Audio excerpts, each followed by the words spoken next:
Bakit ba?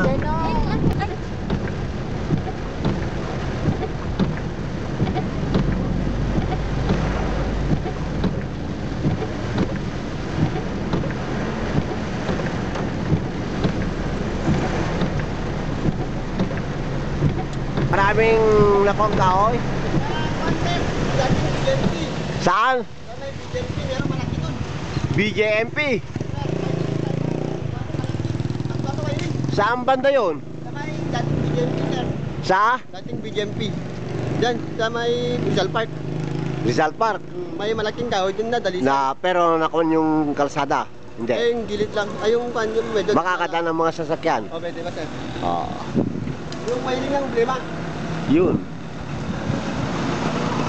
So, kinukunan natin na ngayon ng ng video itong mga damages na dulot po ng bagyong Luis na dumaan dito sa may Tugigaraw City kagabi.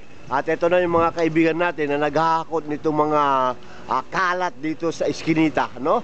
At pupuntahan natin yung sa may lumang BJMP na napabalitang may malaking punong kahoy na natumba ron.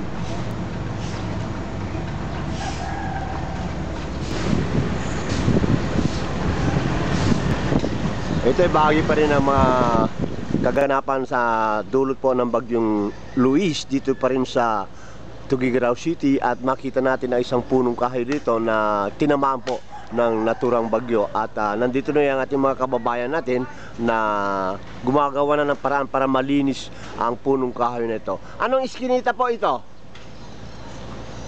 Anong iskinita ito? Polaris Street. Ayon sa ating mga kababayan dito, ito ay makikita ngayon, ang on-the-spot report natin ay sa Polaris Street dito sa may City of Tugigaraw.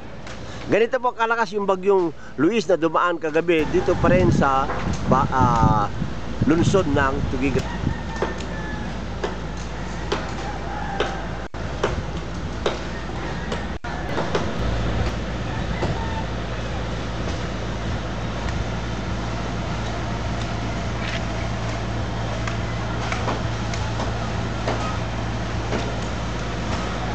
Abala-abala yung ating mga kababayan para linisin itong mga iskinita dahil po sa kaganapan na kagabi na dumaan dito sa lungsod ng Tugigaraw ang bagyong si Luis.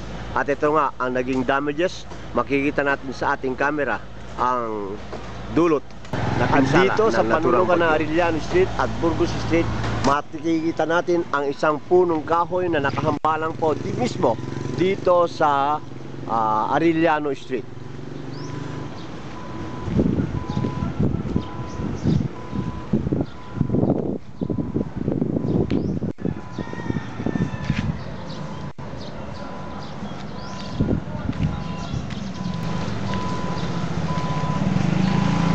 Kung tinutunghayan po natin ang Arellano Street dito sa City of Tugigaraw, makita natin ang ating mga kababayan na busy, abalang-abala na sa paglilinis sa mga nagkalat na mga debris po dito sa Arellano Street, na kung saan po dumaan dito sa City of Tugigaraw ang bagyong si Luis. Ayan po, makikita natin ang ating mga kababayan na abalang-abala sa pag-aayos, paglilinis dito sa mga